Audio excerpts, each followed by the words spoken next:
Shadows of the Past, Jarmo Palamaki. Chapter 1. The crisp autumn air, invigorated by a recent rain, whipped around Fitzwilliam Darcy as he urged his bay stallion, Titan, up the winding path to Oakham Mount. His heart, usually a steady, predictable drum within his chest, now beat with an unfamiliar cadence of hope and anxiety. For weeks the image of Elizabeth Bennet had haunted his thoughts, invading the carefully constructed fortress of his pride and prejudice. He had first beheld her in Meryton, amidst the unremarkable flurry of a village assembly, and from that moment a quiet battle had raged within him. Her wit, her spirit, her eyes that danced with intelligence and fire, all these had captivated him, even as his ingrained sense of propriety screamed a dire warning. Her family, her connections, her modest fortune, they were all so undeniably beneath him, beneath the lofty standards of Pemberley's master. He had dismissed her, dismissed the undeniable pull he felt, convinced it was merely a fleeting infatuation, a momentary lapse in judgment. But time and painful introspection had a way of stripping away such superficialities. In the quiet solitude of his own estate, far from the critical gaze of high society, he had come to a profound and undeniable realization. Such things did not truly matter. The grand edifices of status and wealth, the intricate tapestry of family connections, they were but gilded cages if the heart within was empty.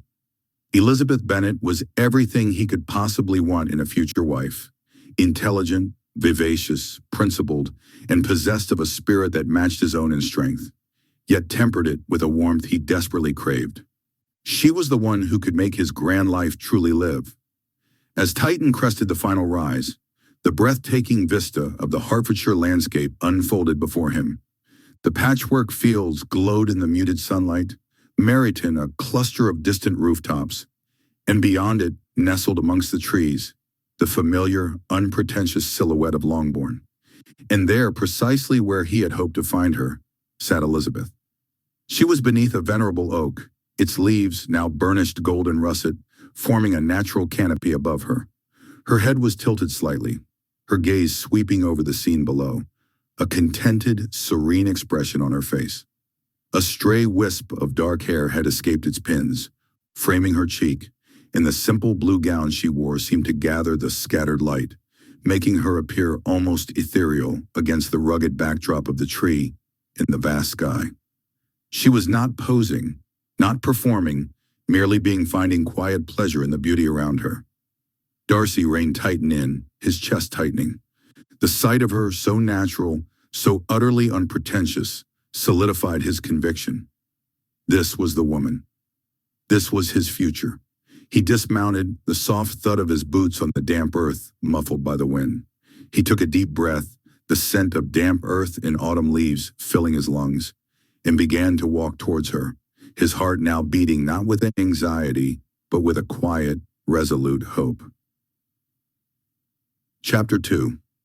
The wind, fresh and invigorating, whipped tendrils of hair around Elizabeth Bennet's face as she stood atop Oakham Mount, the world spread out like a verdant tapestry beneath her. Her gaze, however, was fixed on the winding path below, where a single rider approached, the dark silhouette growing steadily more defined. Fitzwilliam Darcy. Her heart gave a peculiar, unbidden lurch. He dismounted with his accustomed grace, leaving his magnificent horse, Titan, to graze momentarily. Before Darcy could even offer a greeting, Elizabeth moved past him, her attention captured by the noble beast. "He is truly a splendid creature, Mr. Darcy," she murmured, extending a tentative hand. Titan, sensing her gentle admiration, lowered his head slightly, allowing her to stroke his velvety muzzle. A soft, contented sigh escaped Elizabeth. "It seems a lifetime ago, but there was a time I was quite terrified of horses. The mere sight of one too close would send me into a silent panic." Darcy, who had been watching her with an unreadable intensity, raised an eyebrow. "Indeed, that is not an impression I would have ever formed, Miss Bennet. You strike me as a woman utterly devoid of fear." She chuckled, a light musical sound. "Oh, I assure you I am not. But that particular fear, I was determined to conquer it. It felt like a deficiency, an inability to fully engage with the world. So I forced myself. Little steps at first, a stable boy's pony, then a farmer's placid mare. And now, she patted Titan's powerful neck, her smile radiant. Now I find them quite magnificent. Darcy's gaze remained fixed on her, no longer unreadable, but filled with a profound depth of emotion that startled Elizabeth. "You are magnificent, Miss Bennet," he said, his voice a low, resonant murmur that carried on the wind. "You are everything I have ever desired in a woman. Intelligent, spirited, compassionate, with a mind as sharp as any blade and a heart as true as any I have known." Elizabeth felt a blush creep up her cheeks, her breath catching. She had expected a formal acknowledgement, perhaps even a hint of courtship, but not such an open, heartfelt declaration. Darcy stepped closer, his hands clasped behind his back, his posture radiating a newfound vulnerability. "I confess, Miss Bennet, that I have long admired you. From the first, perhaps even against my will, you captivated me. You were precisely what I would wish my wife to be." He paused, his eyes searching hers, and yet, I hesitated. I fought against it with every fiber of my being. Elizabeth waited, her heart thrumming. She knew what was coming. "It was your connections, Miss Bennet," he continued, his tone laced with a deep regret. "Your family, the unfortunate circumstances of your lineage, the missing fortune. I held such things in absurdly high regard. I believed they were paramount, essential for a man of my standing. I allowed the dictates of society, the expectations of my own station, to blind me to what truly mattered." He ran a hand through his dark hair, a gesture of exasperation with his past self. "But I have since come to understand, with a clarity that shames me, how utterly trivial and unimportant such things are. They are but dust and shadow compared to true worth, to integrity, to character. Compared to you," his gaze sharpened, a flicker of something like grim amusement crossing his face. "Indeed," he added, his voice dropping to a conspiratorial whisper, "I have realized that my own aunt, Lady Catherine de Bourgh, for all her connections and consequence, is a far greater testament to the perils of an ill-bred temper and an inflated sense of self than any of your relatives could ever hope to be." A gasp of surprise, then a peal of delighted laughter, escaped Elizabeth. The comparison was so unexpected, so brutally honest, so Darcy yet utterly transformed. He was acknowledging his own folly, his own family's imperfections, in a way she had never dared hope for. The pride was still there, but now tempered with humility and a keen, self-deprecating wit. He watched her laugh, a genuine smile finally gracing his lips. "I have been a fool, Miss Bennet," he admitted softly, stepping closer still, his eyes alight with a plea. "A blind, prejudiced fool. But I hope, I pray, that you might find it in your heart to forgive my past transgressions, and perhaps to consider a future where such things as family connections and fortune are held in their proper, insignificant place." The wind sighed around them, carrying his words, carrying the scent of pine and wild heather. Elizabeth met his gaze, her own heart swelling with a mixture of surprise, relief, and a burgeoning, undeniable joy.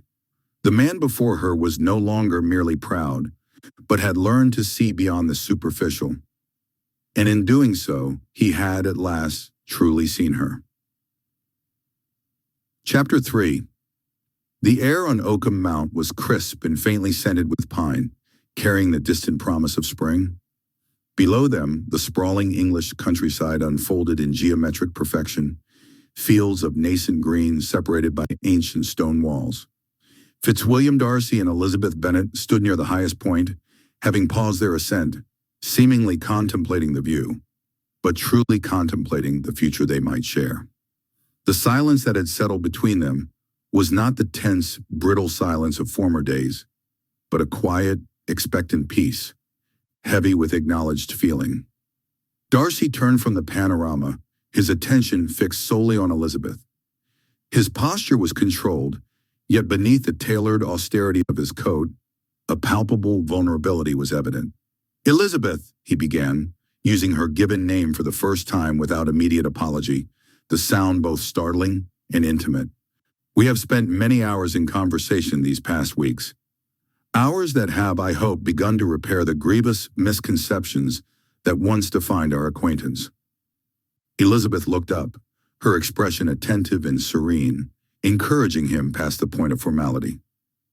Darcy swallowed, his gaze earnest. I believe I have been clear in my estimation of your mind and your character, and I hope you know that my long-held admiration for you has only deepened into the warmest affection. However, friendship, though precious, is not enough to satisfy the requirements of my heart. He stepped closer, the grave sincerity of his tones silencing the wind rushing past the summit. I am resolved that I cannot return to Derbyshire, nor can I allow you to return to Longbourn, without clarifying my intent. I would be very happy, Elizabeth. Indeed, I would consider it the greatest felicity, he continued, emphasizing the weight of the word, if you would agree that I could court you. The proposal was delivered without arrogance, but with the quiet authority of a man who knew precisely what he was offering and why. My objective in this courtship would be singular and transparent, he explained. It would be for us to learn to know each other better, without the constraints of forced society or the pressures of immediate expectation. To share our thoughts, our hopes, our fears, to understand if the harmony that increasingly exists between us is deep enough, rooted enough to sustain a lifetime. He paused, offering her space to absorb the enormity of his request. It is my most fervent hope that this period of acquaintance and intentional intimacy would naturally end in the establishment of a settled engagement, and then ultimately that we would become married. But that decision is to be determined by the genuine affection discovered through time, not by promise today. I ask only for your permission to try. Elizabeth listened, her features softening with every sincere word. The memory of his prior, arrogant behavior had long faded beneath the steady, dedicated devotion he had shown since. She saw not the proud master of Pemberley, but the man who had humbled himself, grown, and now offered her a partnership built on mutual respect and profound tenderness. The sun, dropping towards the horizon, seemed to catch the light in her eyes. Her typical sparkle of witty intelligence was overcome by a powerful, radiant warmth. Her lips parted slightly, and the sheer joy of the moment dissolved any need for complicated phrasing or feigned demurral. She did not need to speak a long sentence. Her happiness illuminated her face. Mr. Darcy, she replied, her voice soft but perfectly steady, the emotion thickening in her throat. Her eyes answered before her words did, glowing with a brilliant, unmistakable assent. I would be very happy about that. A muscle in Darcy's jaw relaxed. A flicker of powerful joy illuminated his features. He bowed his head slightly, a gesture of profound gratitude. You have made me the happiest of men, Elizabeth. I am conscious now of the responsibility I bear, and I vow to honor this trust implicitly. He regained his composure almost instantly, moving from the language of passion to the language of propriety, which to Elizabeth was equally reassuring. As the delay necessary for your complete satisfaction is the only one I am willing to tolerate, may I then speak with your father immediately upon our return to Longbourn? It is imperative that I gain his sanction before the evening is over. Elizabeth smiled, a genuine, unaffected smile that lit up the last vestiges of the sunlight. Yes, Mr. Darcy, I believe that is entirely proper and wise of you, she confirmed. My father is, I trust, in his library at this hour and will receive you. She then leaned in slightly, her voice dropping conspiratorially, adding a cautionary rider to her agreement. But I must give you one warning, sir, which I beg you to heed with the utmost seriousness. Darcy, perceiving the sudden shift in her tone to one of mock gravity, nodded gravely. You have only to command me, Elizabeth. You must promise me, she instructed, her eyes sparkling with mischief, that until such time as you and Papa have settled certain particulars, and we are quite ready to announce the matter publicly, you will not mention a single word of this to my mother. Darcy raised a questioning eyebrow, amusement battling with genuine curiosity. Mrs. Bennet? But surely I must respect the matriarch of the household. Respect her, yes, Elizabeth agreed quickly. But inform her, absolutely not.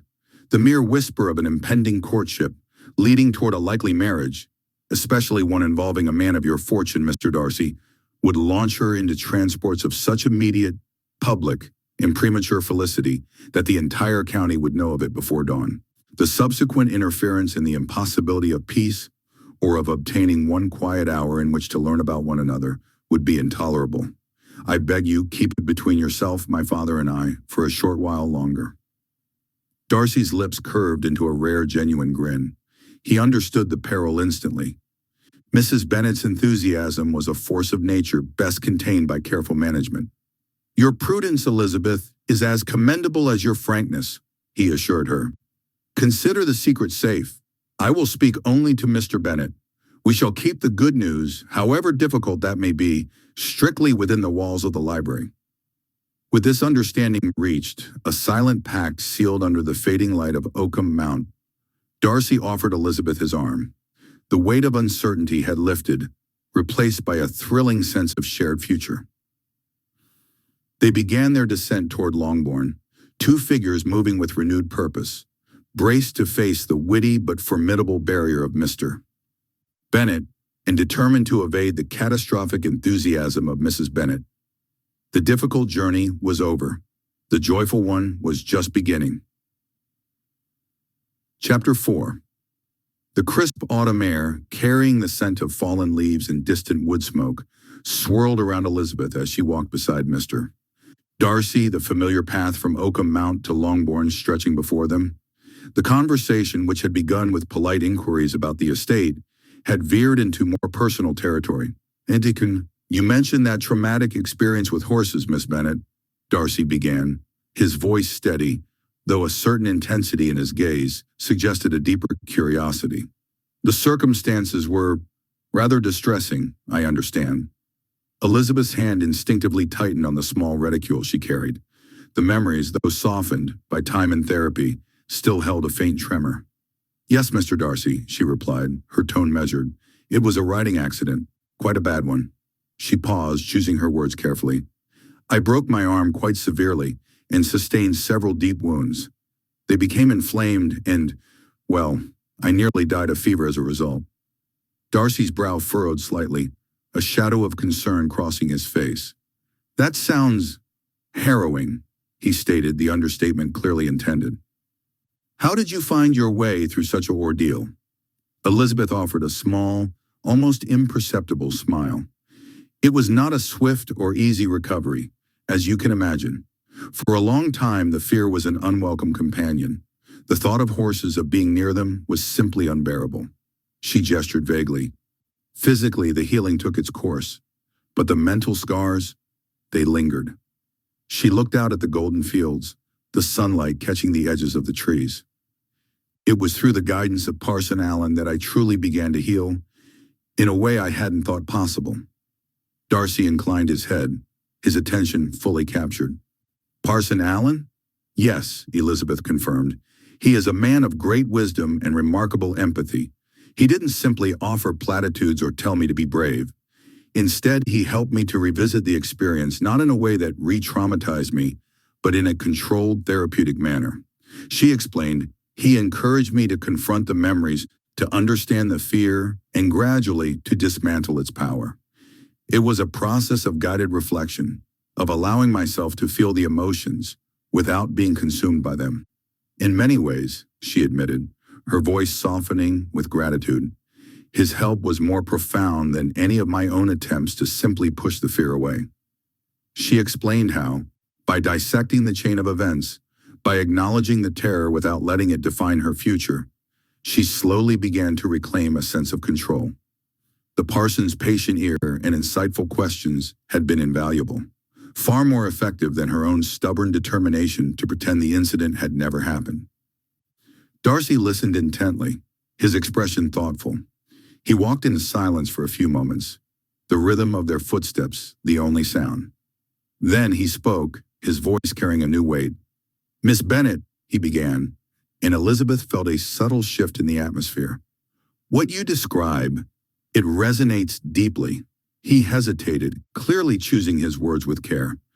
My sister Georgiana has endured a rather traumatic experience of her own. Elizabeth's eyes widened slightly, her own recent struggles making her immediately sympathetic. It was not a physical injury in the same way as yours, but the emotional impact has been devastating. Darcy continued, his gaze fixed on the path ahead, yet his mind seemingly elsewhere. She remains withdrawn, deeply affected, and I confess my usual methods of counsel have proven ineffective. She struggles to articulate her feelings, and the very suggestion of engaging with what happened seems to cause her unbearable distress. He turned to look at Elizabeth, a flicker of hope, raw and unexpected, in his usually reserved features.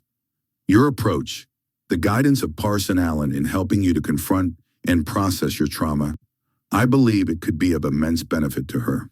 If you would be willing to speak of it again, perhaps in more detail, and if there is any possibility that what you have learned, what you have been taught, could be shared.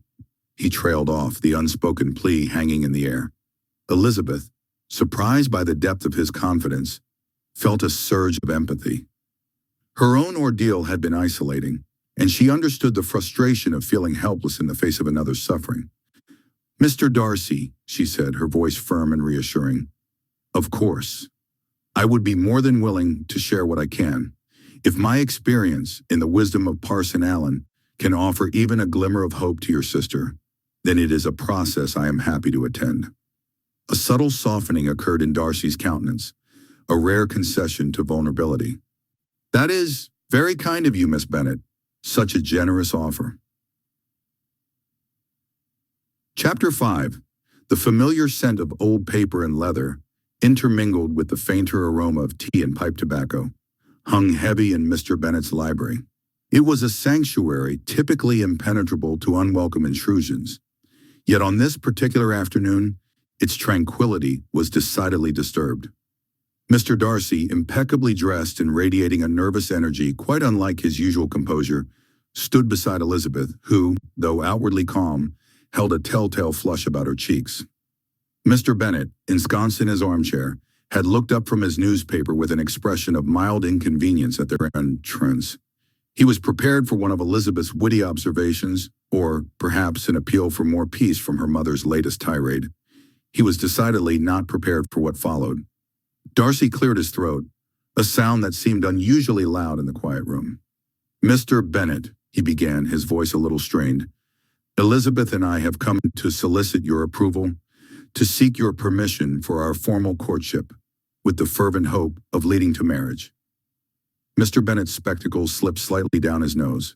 He stared, first at Darcy, then at Elizabeth, as if trying to ascertain if they were both victims of some collective delusion. My dear Elizabeth, he said slowly, his voice laced with the dry sarcasm that was his hallmark. Have you, perchance, been struck on the head? Or is Mr. Darcy merely practicing a rather elaborate jest? Elizabeth stepped forward, her hand resting briefly on Darcy's arm in a gesture of shared resolve. No, Papa, she said, her voice clear and earnest. It is no jest. Mr. Bennet leaned back, his eyebrows rising to impossible heights. No jest? But, my dear girl, I was under the distinct impression you held Mr. Darcy in something akin to utter contempt. Indeed, I believe I have heard you myself express sentiments that bordered on active disdain for his person and his pride. He fixed his gaze on Darcy. And you, sir, I recall with perfect clarity your estimation of my family, and indeed of Elizabeth, which was, shall we say, less than flattering. A faint blush touched Darcy's cheek. Mr. Bennet, I confess my initial impressions and my subsequent conduct were deeply flawed. I acted with unforgivable pride and presumption. Elizabeth quickly interjected, her eyes meeting her father's.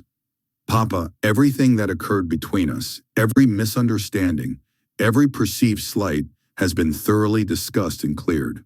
There were many misjudgments on both our parts, but more so on mine, I now see. She took a deep breath. I admit I once saw him through a distorted lens of prejudice, but I have since come to understand his true character.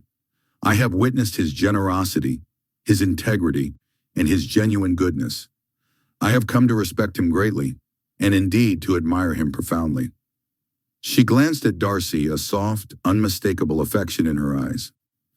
The library fell silent save for the rustle of a turning page from a breeze that entered through an open window. Mr. Bennet stared at his daughter, then at the earnest, almost pleading face of Mr. Darcy. He saw no artifice, no coercion, only a profound sincerity that truly astonished him.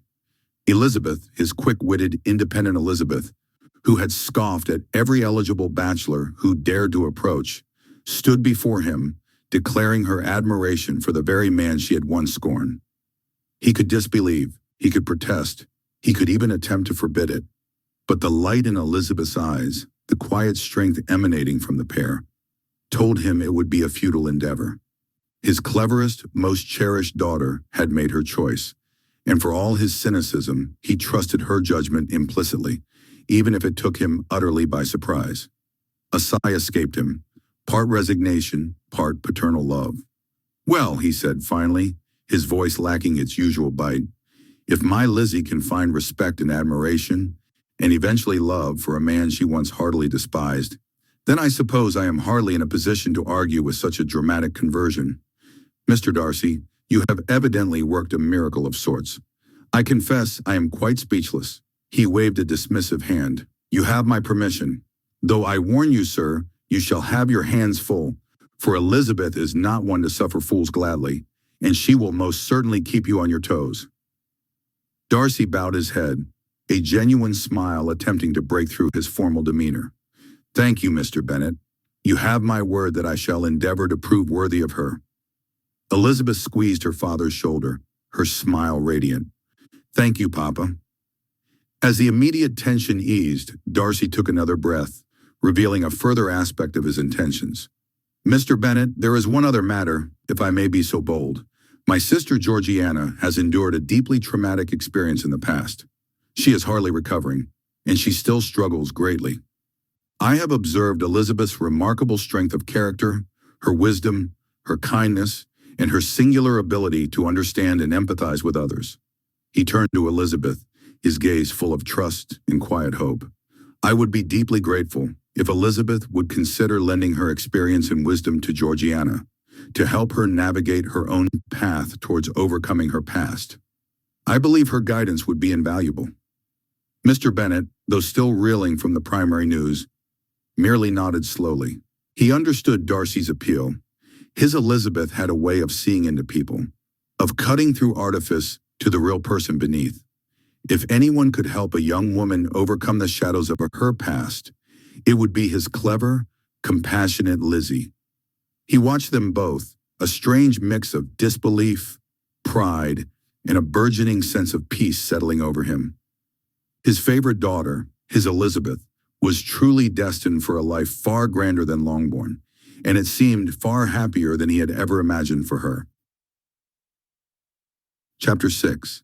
The air in the parsonage study was thick with the scent of aged vellum and polished oak. Outside, Meryton continued its gentle, predictable life, but inside, two men sat poised over a matter of profound emotional architecture. Mr. Darcy, clad in riding boots and a meticulously tailored coat, occupied a stiff Queen Anne chair, dwarfing the furniture. Opposite him, Parson Allen, a man whose quiet demeanor belied a deep practical faith, waited patiently. "Mr. Allen," Darcy began, his voice measured, devoid of his usual commanding force, "I must thank you. I have heard from Miss Elizabeth how you helped her to overcome her trauma." He paused, a rare flicker of vulnerability crossing his face. "I understand you spent time with her during the worst of the crisis. I admit I am accustomed to addressing difficulties through practical means, financial support, swift action.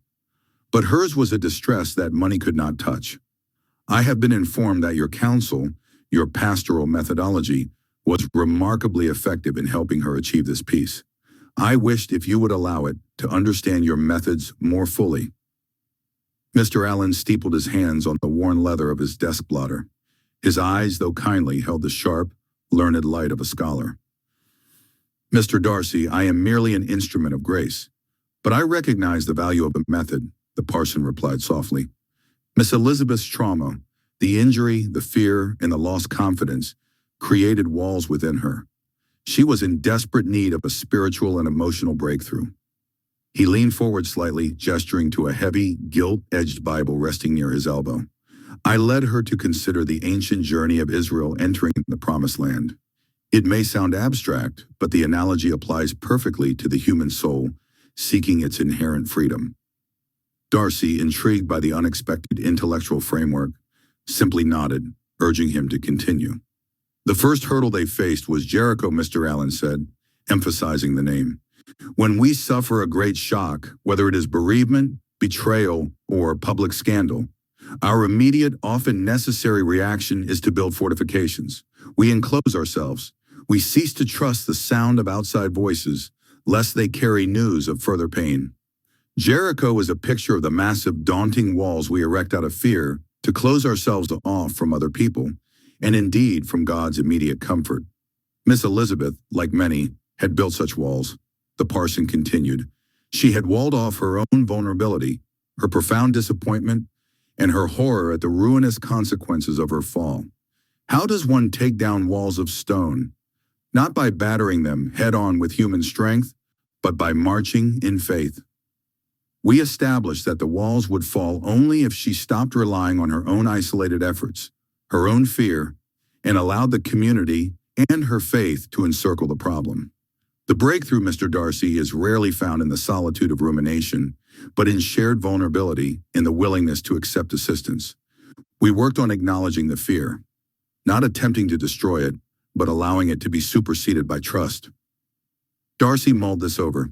It was a profound psychological insight veiled in Scripture, that the solution to isolation was not strength, but surrender to reliance. That explains the necessary demolition, Darcy conceded. But the lingering consequence of a profound hurt is often the fear that the situation may recur. How does one progress beyond the ruins? Mr. Allen smiled, a gentle, knowing curve of the mouth. That is where we move past Jericho and face the second city. AI. AI was a significantly smaller, seemingly less formidable obstacle. Yet the Israelites attempted to conquer it, relying on the residual pride and military assumptions gained from their previous victory. They failed miserably. They were routed. They suffered unnecessary loss because they believed they could face the new trial relying solely on their own reformed strength. The parson leaned back, his gaze steady. Overcoming past trauma is not merely tearing down the walls. It is the act of entering that space again. It means placing oneself into a situation that feels terrifyingly reminiscent of the initial point of failure, but with a fundamentally different approach. Miss Elizabeth had to face that situation again, but not without help. The lesson of II in Miss Elizabeth's case was clear. She could not enter this new phase alone. She needed the help of others, of her supportive family, yes, and of those who had proven trustworthy, and crucially, the abiding presence of God. It is the realization that while we must face the trauma, we must never do so with the arrogance of self-sufficiency. The trauma is overcome when the painful event is integrated into the fabric of life, not erased. He summarized, Jericho is the dismantling of the defensive walls of isolation. AI is the necessary re-entry into the traumatic situation, undertaken always with humility and community. We cannot heal what we refuse to face, and we cannot face it successfully without support.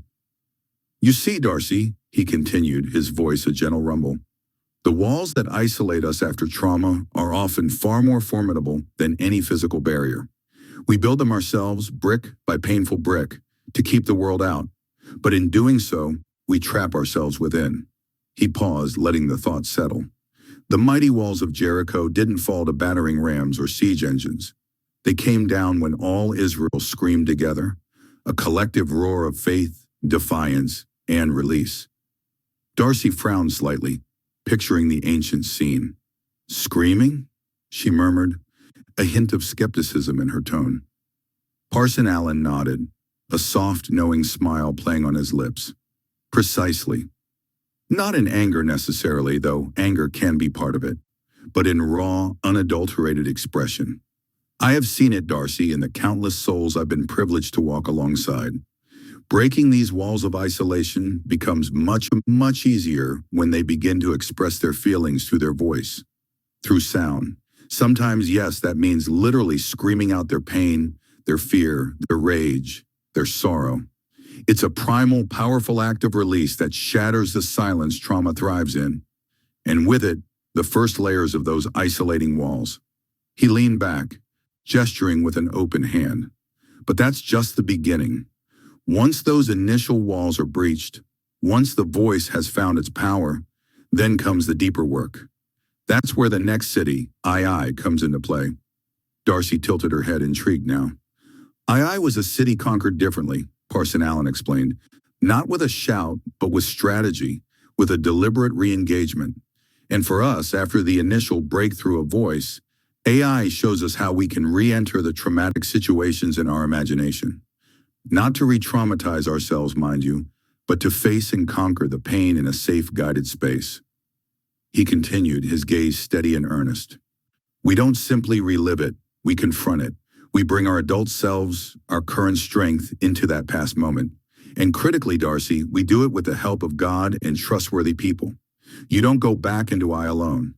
You go with the divine presence as your shield and guide, and with a trusted companion, a therapist, a spiritual director, a dear friend who can hold your hand, ground you, and remind you that you are not there alone, and you are not that person anymore. The silence that followed was different now, filled not with skepticism, but with a profound understanding. Darcy looked down at her forgotten tea, then back at Parson Allen, a slow nod creasing her forehead. The image of those ancient cities, transformed into a blueprint for healing, resonated deeply within her. It was a path that acknowledged both the crushing weight of silence and the courageous power of confrontation, all bound by faith and human connection. It was, she realized, a way to truly reclaim what trauma had stolen. Darcy sat silent for a long moment, the complexity of the parson's simple explanation settling upon him. He had viewed spiritual counsel as abstract comfort. Mr. Allen had presented it as rigorous, structured psychology. It is a powerful framework, Mr. Allen, Darcy finally said, his voice husky with respect. I thank you for sharing your confidence. I see now that true spiritual support is not merely consolation, but a profound and practical strategy for the reclamation of the soul. Chapter 7. The necessity of the conversation weighed heavily on Mr. Darcy. The moment he secured a private word with Longbourn, requesting Elizabeth's presence for a walk, his tone was so grave that it silenced any potential lightness in the household. He needed sanctuary, a place where the ghosts of the past could be given voice without interruption. They chose the path that skirted the edge of the estate, where ancient oak trees provided a thick canopy, filtering the sunlight into dappled privacy. The rhythmic crunch of gravel under their boots was the only sound for the first 100 yards. Elizabeth, sensing the profound seriousness of his intention, waited patiently. She knew this was not an ordinary confidence. This was clearly the heart of the shadow that often crossed his stern features.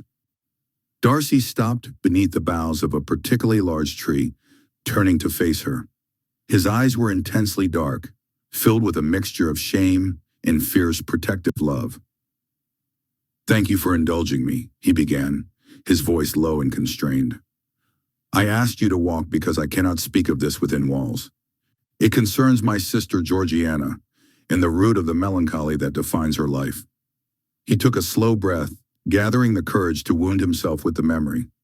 The greatest betrayal, Miss Bennet, often comes from those we are conditioned to trust. The man was George Wickham. He was the son of my father's highly respected steward, a boy raised alongside me. He received every advantage due to a son of the house, though he was not one. Darcy's jaw tightened. The incident occurred when I was away at Eton, about 9 years ago. Georgiana was barely 7, a remarkably small, trusting child. He paused, the physical pain of the memory momentarily stifling his speech. Wickham preyed upon her.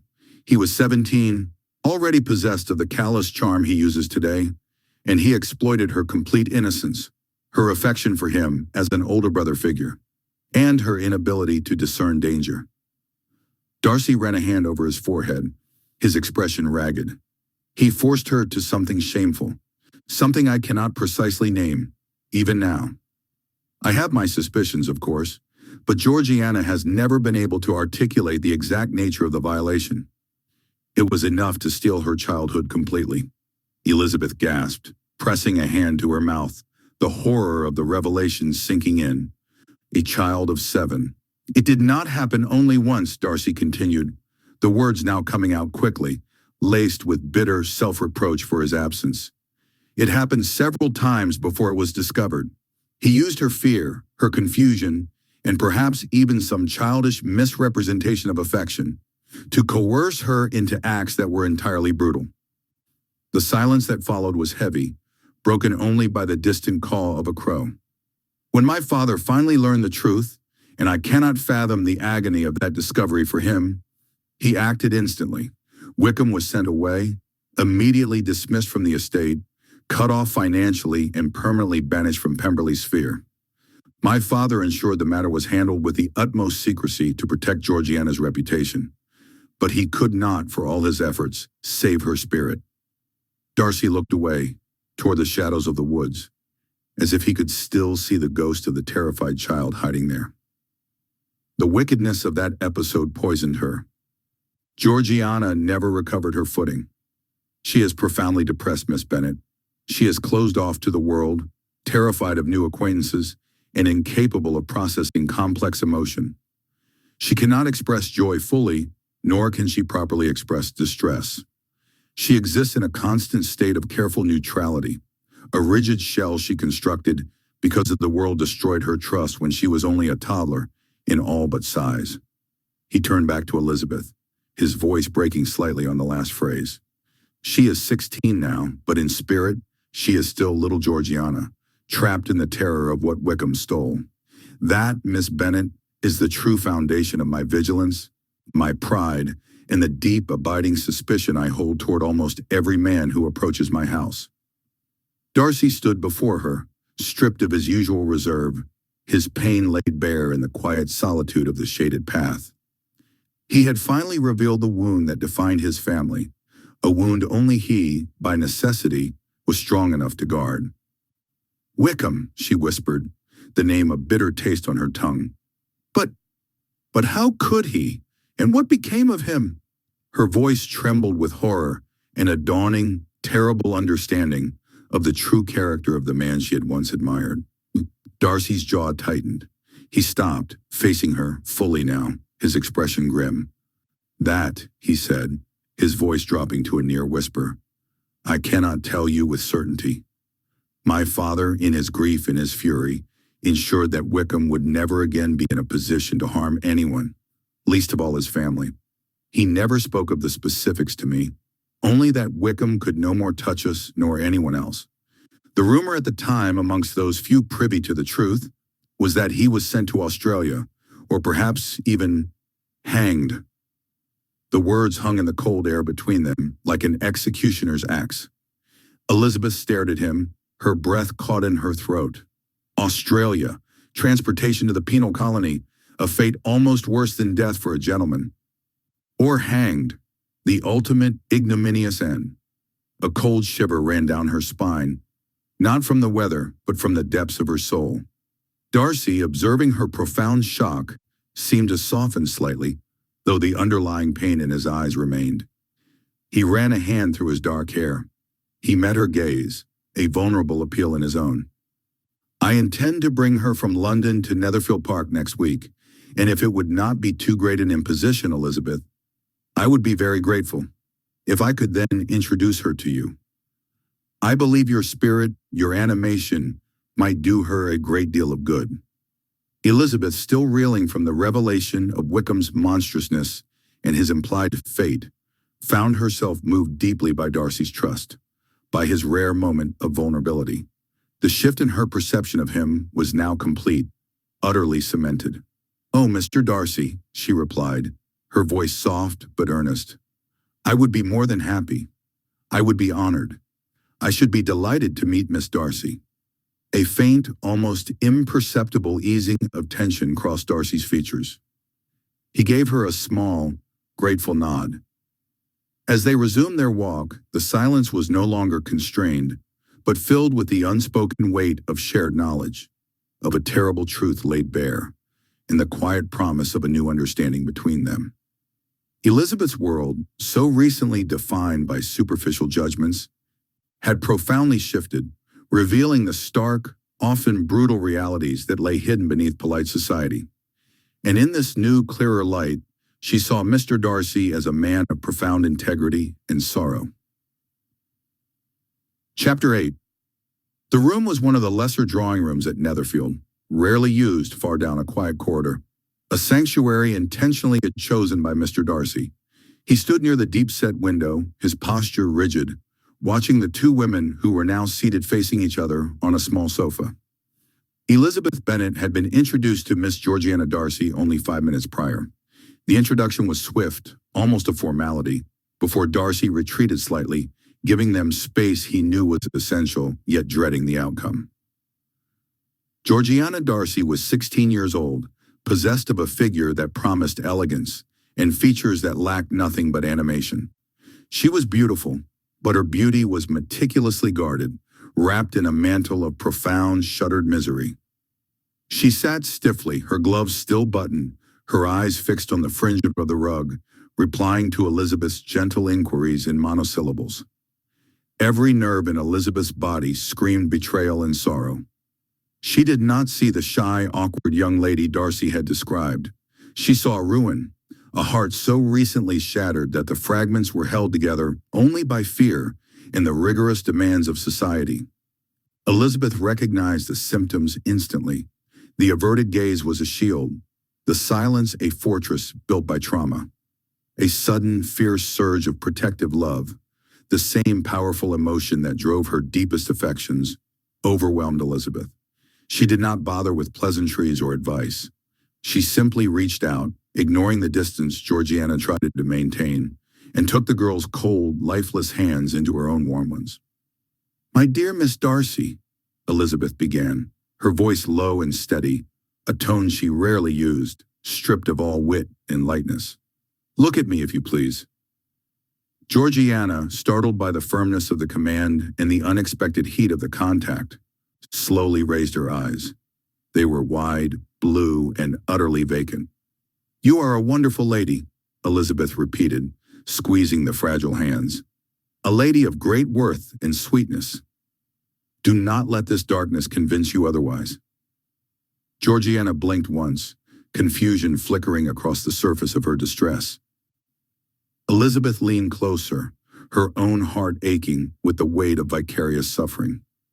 She remembered the shock of discovering Wickham's perfidy, the horror of imagining what the young girl had endured, and the isolation that must have followed. It was more than sympathy. It was a profound, painful recognition. "And I know," Elizabeth whispered, the simple words heavy with unspoken meaning. "I know what you have suffered, Georgiana. I know that pain. I feel it now."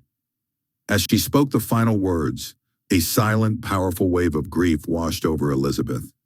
She did not cry for herself, but for the beautiful, wounded creature before her.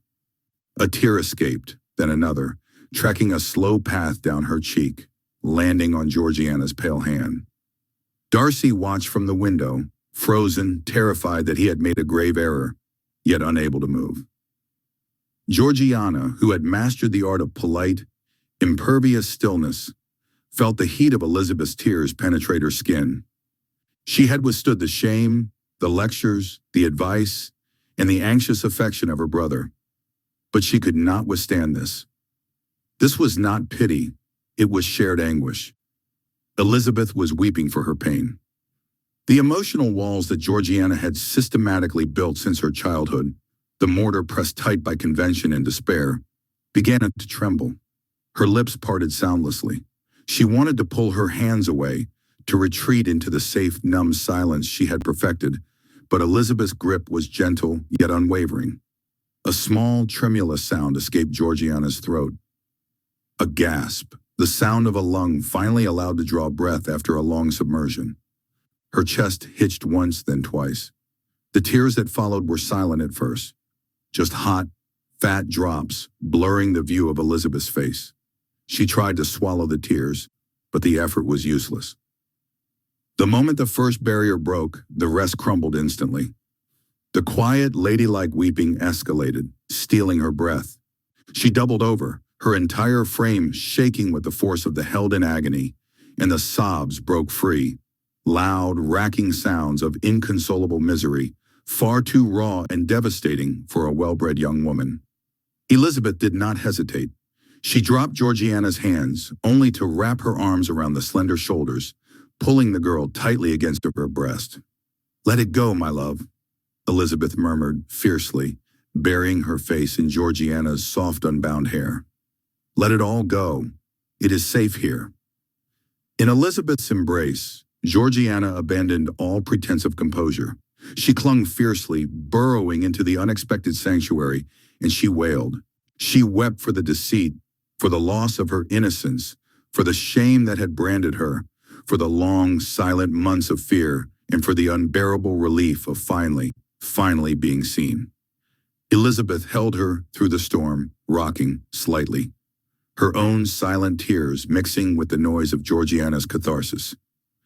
They remained locked together while the pent-up grief of nearly a year was expelled into the quiet room. Two figures united in a single, desperate sorrow. Slowly, gradually, the violence of the sobs subsided, fading into shudders and hiccups. Georgiana's grip loosened, and all the stiffness was gone from her posture. She was heavy, exhausted, but lighter than she had been for months. When they finally drew apart, Georgiana's face was blotchy and swollen, but her eyes held a fragile, clear light that Elizabeth had never seen. Silence reigned until Georgiana managed to whisper, her voice thin and ragged, pressing the words out like precious pearls. "The thank you," she managed, looking directly at Elizabeth, a faint hint of wonder in her expression. "Thank you. Oh, thank you." She repeated the words over and over again, the mantra of a soul rescued from the depths. Elizabeth simply stroked her cheek, offering a gentle smile of pure, unsullied understanding. Darcy, who had watched the entire explosive release from his silent post, gripping the cold stone sill until his knuckles were white, finally moved. He took a hesitant step forward, but stopped, realizing his presence was unnecessary. The bond had been forged. In that dark, private room, in the heat of shared tears and compassion, the high, thick walls Georgiana Darcy had built around her shattered heart had, at last, truly begun to fall down. She was still wounded, but she was no longer alone. Chapter 9. The scent of lavender and old paper clung to Georgiana's rooms, a comforting, familiar perfume that Elizabeth had come to associate with quiet afternoons and gentle mending. For the past 2 weeks, Elizabeth had been a constant presence, a steady anchor in the tumultuous sea of Georgiana's grief. She knew, with the quiet certainty of shared experience, that Georgiana needed her. More than just a sympathetic ear, Georgiana needed the quiet strength that Elizabeth radiated, the unwavering belief that dawn would eventually break, even after the longest night. Georgiana had experienced a breakthrough, a fragile crack in the thick wall of her despair. The suffocating silence that had enveloped her had begun to recede, replaced by the soft murmur of Elizabeth's voice. But the journey was far from over. The echoes of the trauma still lingered, like phantom limbs, causing pangs of pain and fear. It was the security Elizabeth offered, the quiet assurance of her presence, that allowed Georgiana to tentatively step back from the precipice of her sorrow. Their days unfolded with a deliberate gentleness.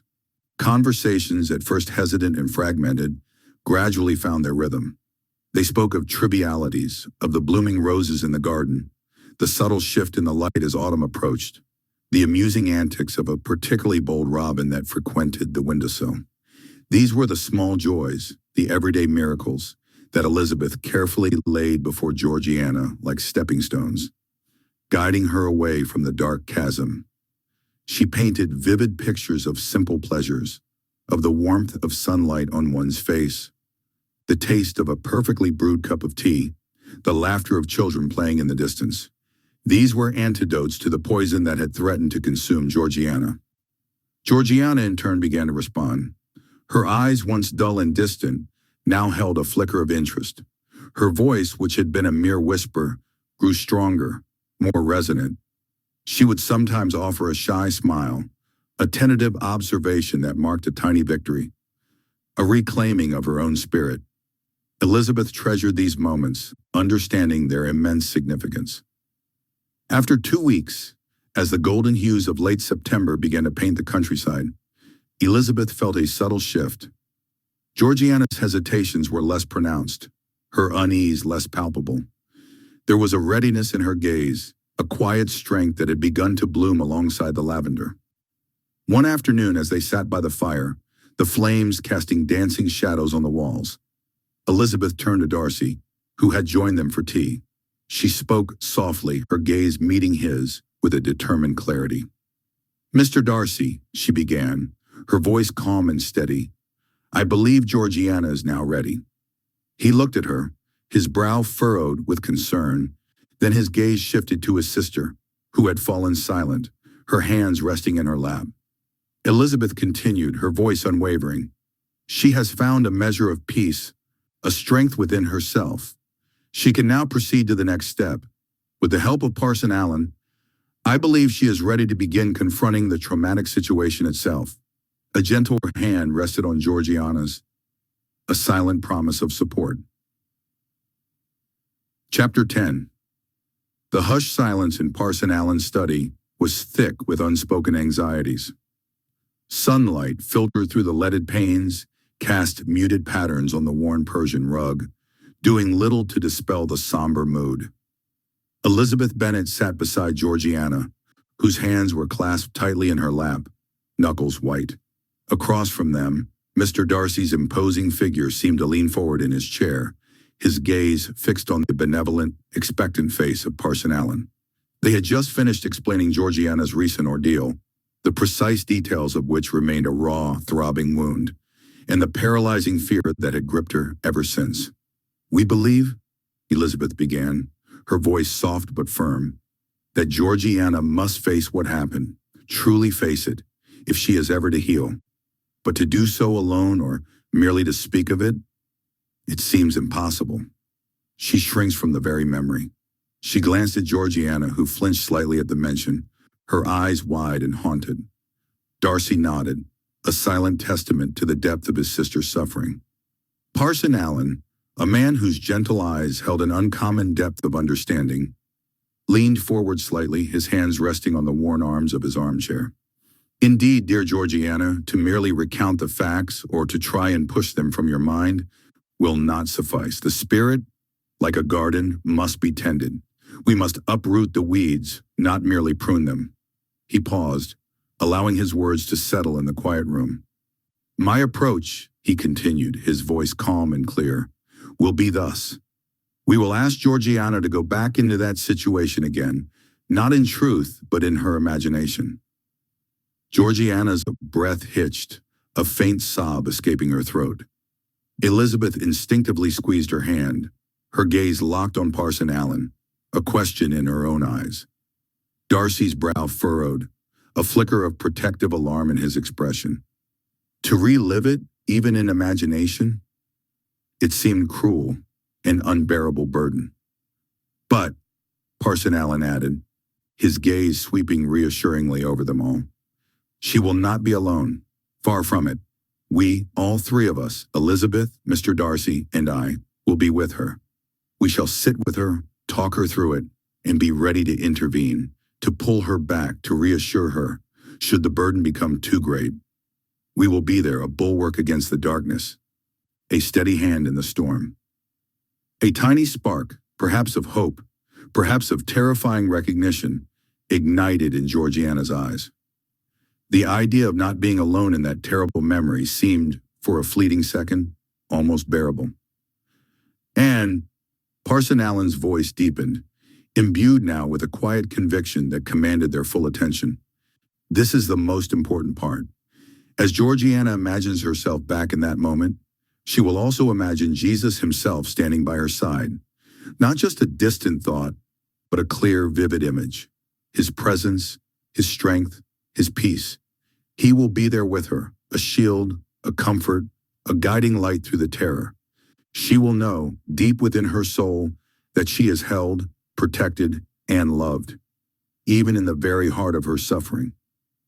A profound silence followed, heavier now with the weight of spiritual possibility. Georgiana looked from Parson Allen to Elizabeth, then to her brother. The idea was startling, audacious, yet it resonated in a way that mere logic could not. To invite Christ into the very crucible of her pain, Elizabeth felt a profound sense of awe. This was not just therapy, it was spiritual intervention, a profound act of faith. Her own belief, often practical and grounded, now felt stirred by the depth of Parson Allen's understanding. She looked at Georgiana, whose initial fear was slowly giving way to a fragile uncertainty, hinting at a nascent belief. Darcy, ever the rationalist, might have questioned the efficacy of imagination alone. But the mention of Jesus' direct, imagined presence, coupled with the unwavering support of those she loved most, struck a deep chord within him. He saw the faint tremor of new hope in Georgiana's face, a hope he hadn't seen there in weeks. His own faith, usually a private anchor, now offered a public, shared path for his sister. Parson Allen held their gaze, a silent question in his eyes. He wasn't asking for a simple agreement, but for a commitment of spirit, an act of trust. Georgiana, her voice barely a whisper, finally spoke. With him? With him, Georgiana, Parson Allen confirmed gently, and with us. Elizabeth squeezed Georgiana's hand again, a silent promise of unwavering support. Darcy, after a moment, leaned forward and placed his large hand over his sister's clasped ones, a gesture of profound tenderness and resolve. The path ahead would be painful, undoubtedly, but for the first time since the trauma, a fragile, determined hope began to bloom in the quiet sanctuary of Parson Allen's study. They would face the darkness together, and with a divine presence to guide them through. Chapter 11. Georgiana, pale and fragile, clutched a lace handkerchief in her trembling hands. This was their first true session, a tentative step into the dark labyrinth of her past trauma. Parson Allen, with a voice as soft as the rustle of leaves, began. Georgiana, he said, leaning forward slightly, I want you to close your eyes. Take a deep breath. That's right. She obeyed, her eyelids fluttering shut, long lashes trembling. Elizabeth's thumbs stroked a slow, reassuring circle on her arm. Now, Parson Allen continued, his voice a gentle current guiding her, I want you to imagine yourself at the very beginning of that situation. Not the painful end, not the confusion, but just the start. The moment before everything went wrong, when you were still expectant perhaps. Feel the air, hear the sounds, see whatever you saw. Georgiana's breath hitched, a faint tremor running through her. Darcy's jaw tightened imperceptibly. And as you stand there, Georgiana, Parson Allen added, his voice now imbued with a profound sense of peace, I want you to imagine someone else is there with you. Jesus, imagine him standing right by your side, his presence clear and comforting. Look at him, truly observe him, and then I want you to listen. What does he tell you? A choked sound escaped Georgiana's lips, half a sob, half a gasp. Her knuckles were white where she gripped the handkerchief. Elizabeth leaned closer, her own heart aching for the girl. After a long, breathless moment, Georgiana spoke, her voice thin and reedy, as if stretched taut. I can see it, she whispered, her eyes still tightly shut, tears beginning to track paths down her temples. Mr. Wickham. Waiting. Oh, I remember it so clearly. Her voice grew fainter, laced with a palpable terror. I am terribly afraid. So terribly afraid, Parson. Darcy took a step forward, his hand flexing, but Elizabeth's subtle shake of her head held him back. This was Georgiana's journey. Then a new note entered Georgiana's voice, still fragile but with a thread of something stronger, something wondrous. Her brow furrowed as if straining to hear a distant melody. But he is there. Her voice became a whisper, filled with a sudden, profound relief. Jesus is by my side, and he is looking at me, Parson. His eyes are so kind. A tear escaped and rolled down her cheek. But this one seemed different. Less of pain, more of release. And he tells me that I need not be afraid because he will stay at my side. The quiet room held the echo of her words, a raw, fragile truth.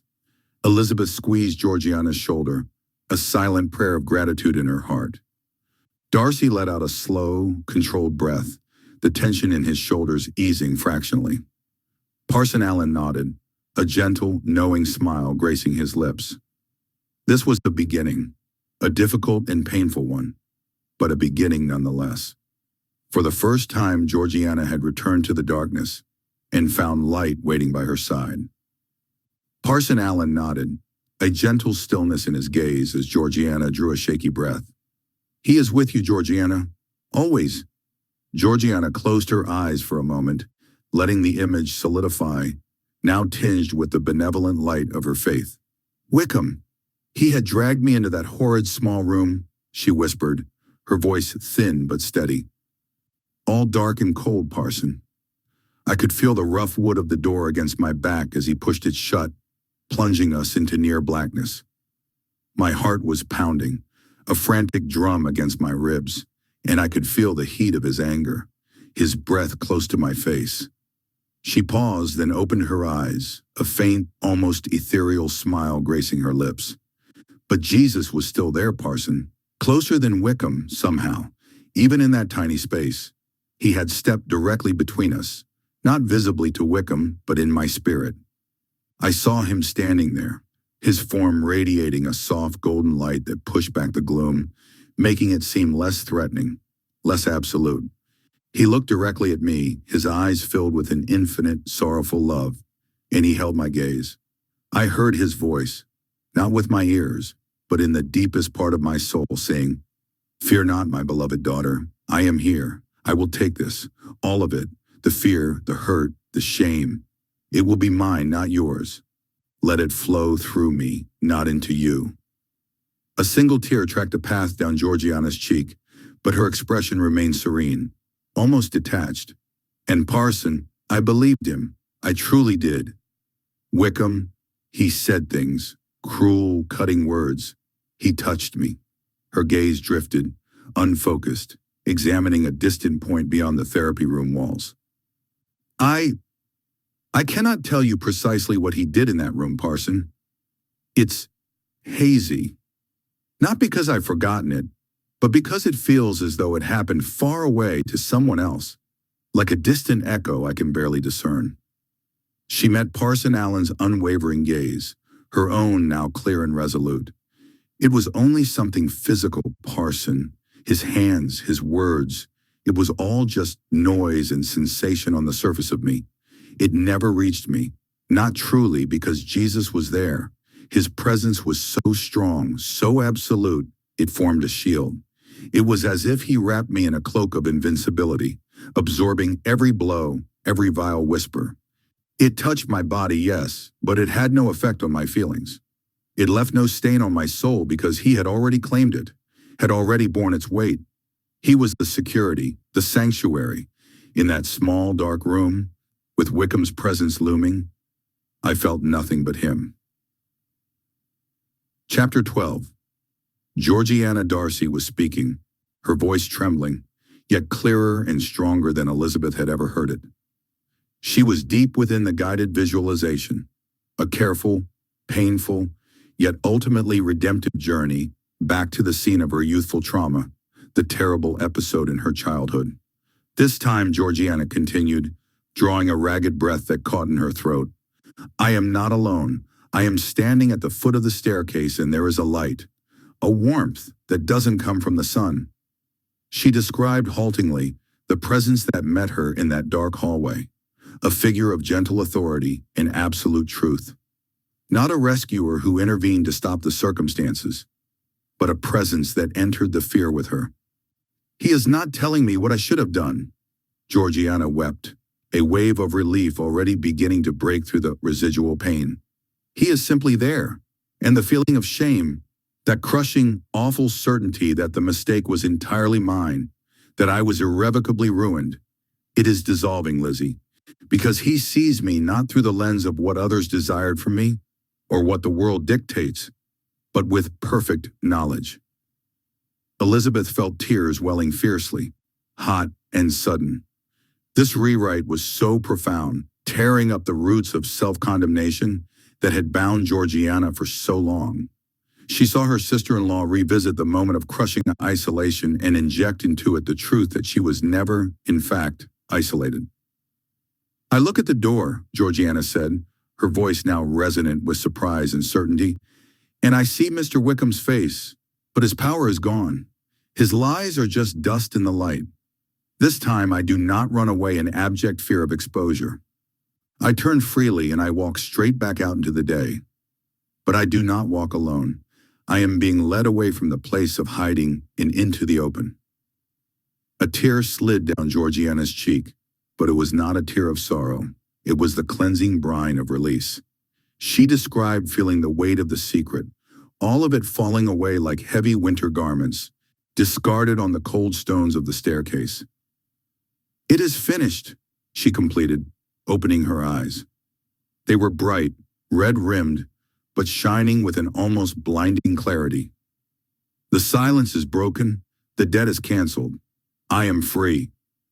Parson Allen nodded once, his expression acknowledging the immense emotional labor Georgiana had expended.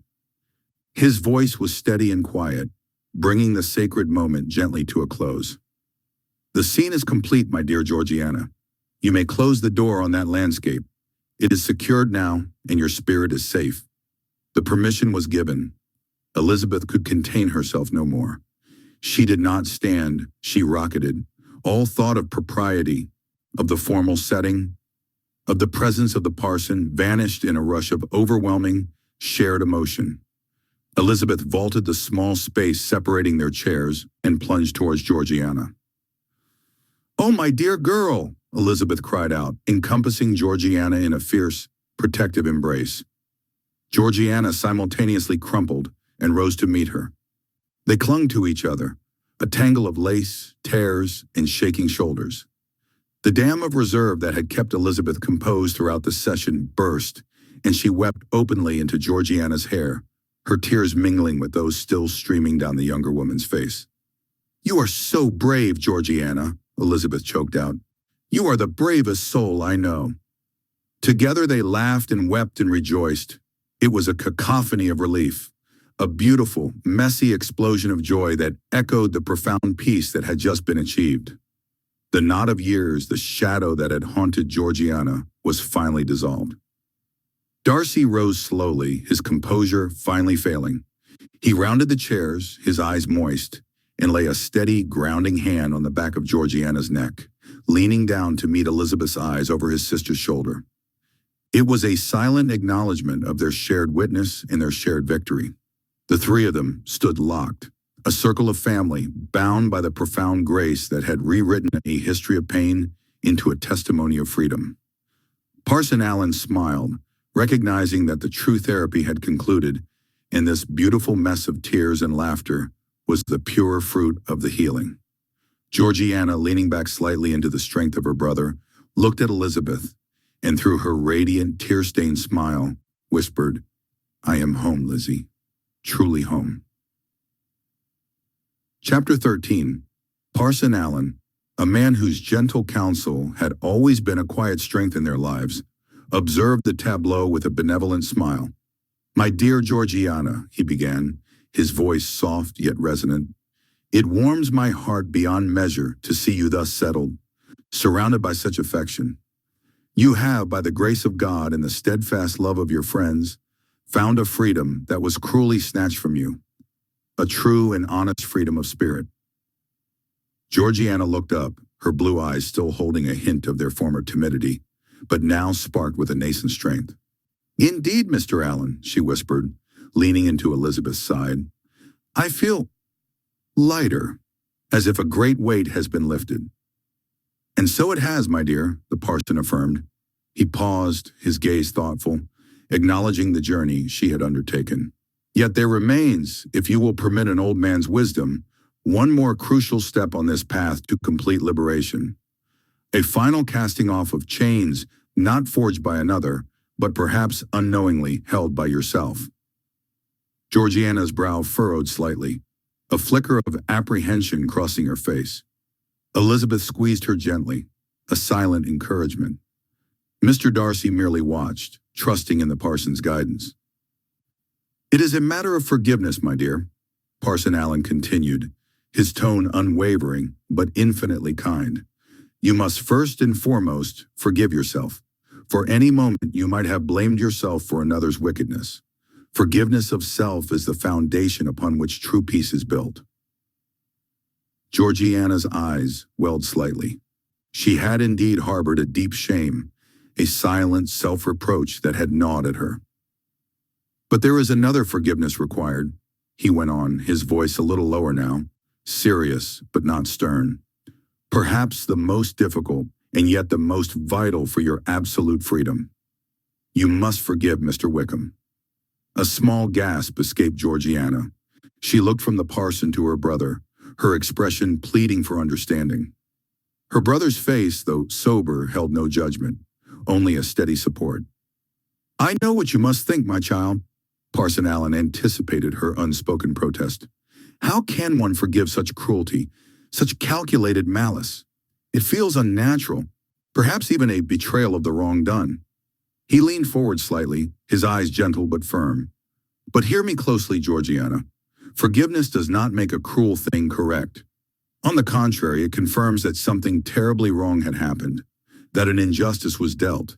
It is not an absolution for the wrongdoer, but a declaration of independence for the wronged." He continued, his words carefully chosen, resonating with profound truth. "To forgive Mr. Wickham is not to condone his actions, or to forget the pain he inflicted. It is rather to sever the invisible cord that still binds you to him. It is to refuse him the power to occupy your thoughts with bitterness, to cloud your future with the shadows of his past deeds. It is to say, 'You hurt me, but you will not define me. You will not hold me captive any longer.' It is the only way to truly get free from him." Georgiana listened, her initial shock slowly giving way to a dawning comprehension. She looked at Elizabeth, whose eyes held a profound empathy, and then at her brother, whose gaze conveyed a quiet understanding. The weight of the parson's words settled upon her, not as a burden, but as a path. I understand," she whispered, a tear tracing a path down her cheek. "It is for me." "Precisely, my dear," Parson Allen confirmed with a gentle nod. "It is for you, for your tranquility, for your joy, for the brilliant future that awaits you." She took a deep, trembling breath, gathering her courage. Elizabeth squeezed her hand again, and Mr. Darcy's fingers tightened reassuringly on her shoulder. The silence in the room was profound, expectant. Then Georgiana spoke, her voice still soft but imbued with a growing strength born of deliberate choice.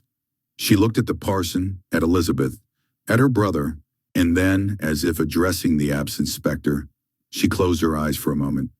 "I forgive myself," she said, her voice wavering slightly but resolute, "for believing in wickedness, for being naive. I forgive myself for the shame I carried." She paused, then opened her eyes, a new light within them. "And I forgive Mr. Wickham.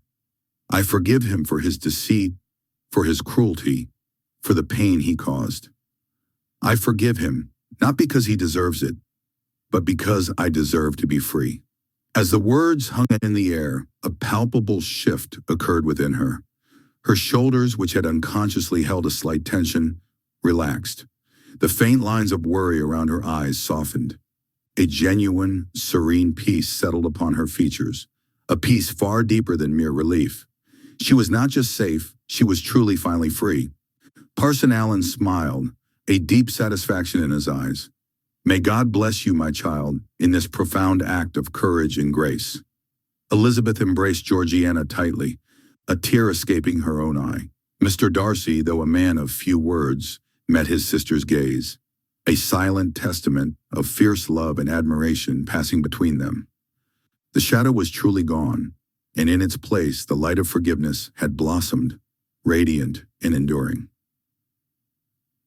Chapter 14.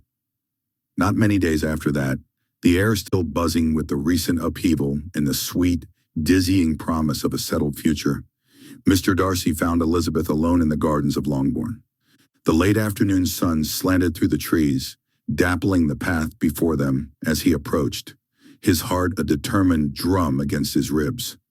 He had rehearsed his words, yet as he stood before her, her expressive eyes meeting his, they seemed to dissolve into a profound, unadorned truth. "Elizabeth," he began, his voice a little rough with emotion, "my dearest Elizabeth, you have long possessed my heart, and I find I cannot live without the hope of possessing yours in return. Will you do me the honor of becoming my wife?" Elizabeth's breath hitched. A wave of joy so vast and overwhelming, it made her eyes momentarily mist, washed over her. She knew this moment was coming, had even anticipated it with a mixture of delight and trepidation. But to hear the words, to see the earnest, yearning hope in his gaze, was quite another thing. A radiant smile bloomed on her face. "Oh, Mr. Darcy," she managed, her voice thick with happiness. "Yes, 1,000 times, yes." He stepped forward, taking her hands, his thumb gently stroking her knuckles. A silent promise in the gesture. His own relief was palpable, a deep, contented sigh escaping him. Then Elizabeth, ever herself, her eyes sparkling with mischief, squeezed his hands gently. "Though I confess," she began, a playful lilt in her tone, "I must accept you, if only because of Georgiana." Darcy blinked, a faint furrow appearing between his brows, before comprehension and amusement dawned in his eyes. "Indeed," she continued, her grin widening, "I find I cannot be separated from her any longer. The thought of losing her company, her gentle spirit, it would be too great a sacrifice. You see, Mr. Darcy, you are merely a convenient accessory to my continued affection for your sister." A soft, delighted laugh escaped Darcy. He shook his head, his gaze full of warmth and adoration. "You minx," he murmured, his voice rich with affection, pulling her a fraction closer. "And let me deliver fair warning now, for the future. When Georgiana is married some years hence, and established in her own home, you shall not be permitted to divorce me merely to follow her. You are mine now, Mrs. Darcy, or soon to be, and I intend to keep you." Elizabeth laughed, a clear, joyous sound that echoed softly in the quiet garden. "A severe master indeed," she teased, leaning her head against his shoulder. "But I believe I shall manage to endure you, Mr. Darcy, even without Georgiana's constant proximity. For I find," she added, her voice softening, "that you too are a rather agreeable companion after all." He simply held her, their smiles reflecting the shared happiness of a future stretching bright and promising before them. A future where wit, love, and a little bit of Georgiana would always intertwine.